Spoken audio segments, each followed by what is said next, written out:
So it's going to be, as Pastor John said, Valentine's Day on Tuesday.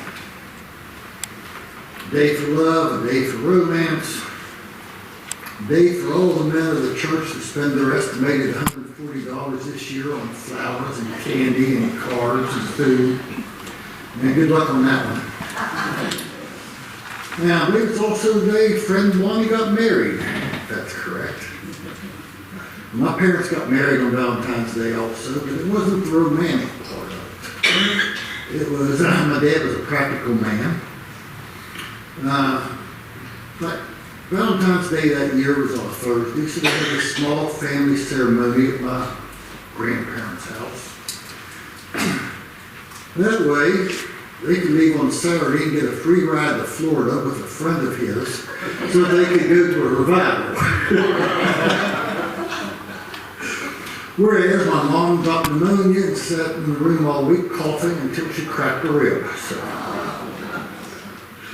Well, anyway, when I was like 8 or 9, we were talking about their wedding one time. You know, that age where you kind of start noticing this pretty girl on the other side of the room with the long hair, and you know where that is. But anyway, so I asked Dad, I said, well, how much does it cost to get married? And he kind of looked at me and shook his head and said, well, son, I just don't know. I'm still paying for it.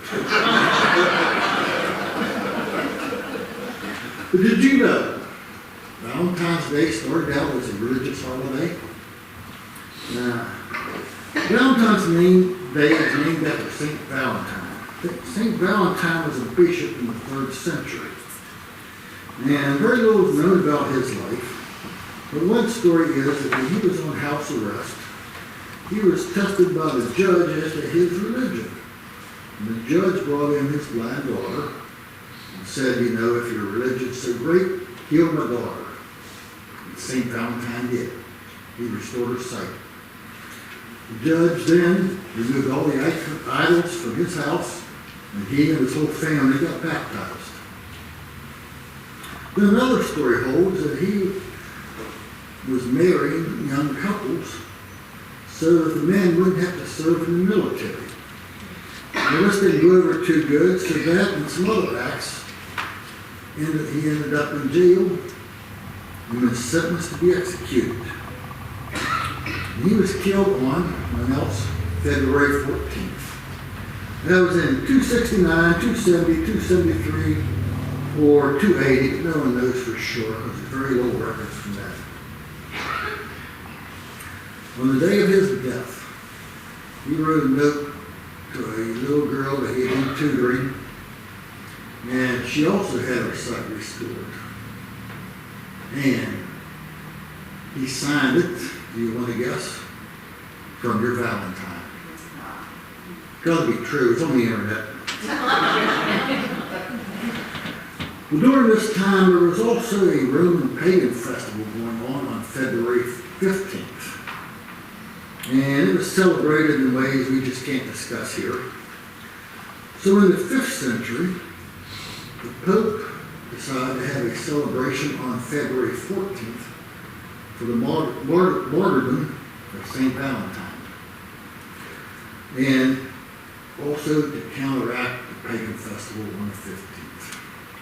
So over the years, this has kind of moved away from the religious part of it into the love and marriage part to honor St. Valentine for his marrying of all the young couples.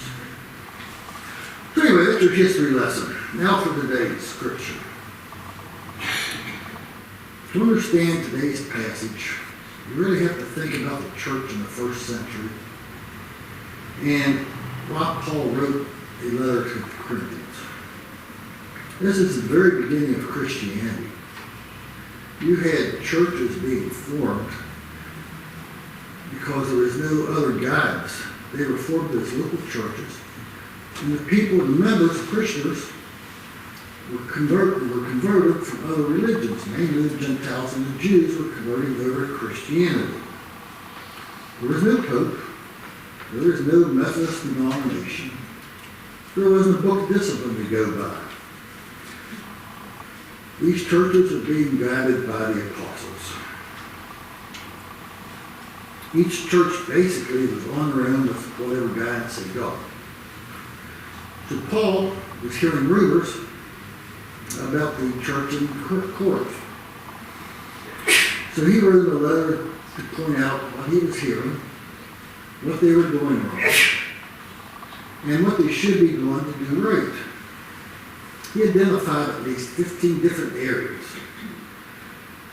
Those included things like division of church leaders, where they're arguing over how to do the church, their arrogance, infidelity in their own marriages, and etc. He not only tells them what they're doing wrong, but then he gives them guidance of how to do it right, or what they should do, of how to be more like Christ, and how to walk in the shadow of God. Well, this letter kind of reminds me of a story about John Wesley. John Wesley, if you don't know, is one of the founders of the Methodist Church. John had a church in Savannah, Georgia. He would go around during the week at night and take notes on his parishioners. And then on Sunday morning, during the service, he would call them out by name and tell them what they had done wrong. So he was asked to leave the church several times. Maybe better corrected, he was escorted out of town several times. Well, anyway, so I started thinking about this book. I thought, well, I'm going to reread this. I'm going to reread it from the thought of I am the church receiving the letter. And you get a different little impression when you say, here's a letter from Paul, a letter of our person that is advising us, a letter of our supporter. And all of a sudden, you're excited about this letter, and you start reading it.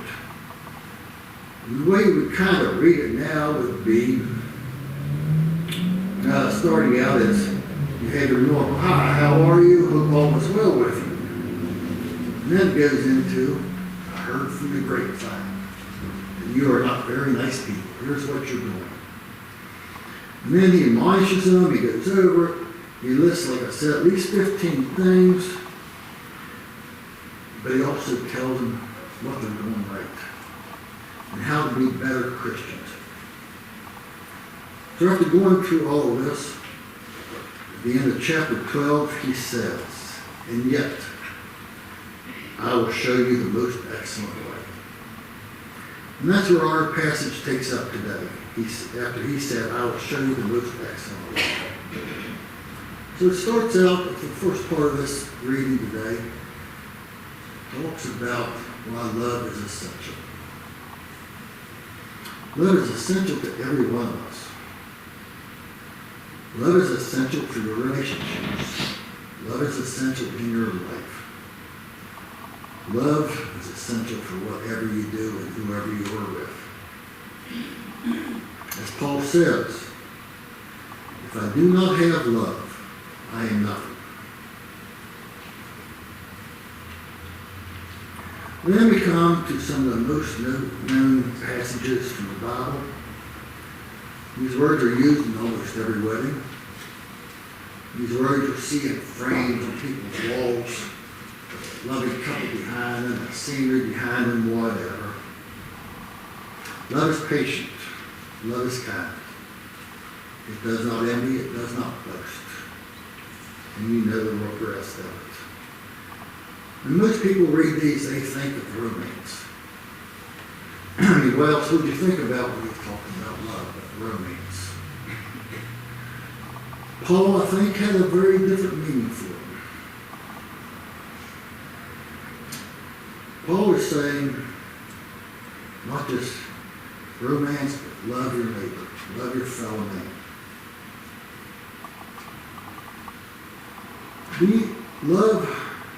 He's saying that love will solve these issues you have in your church.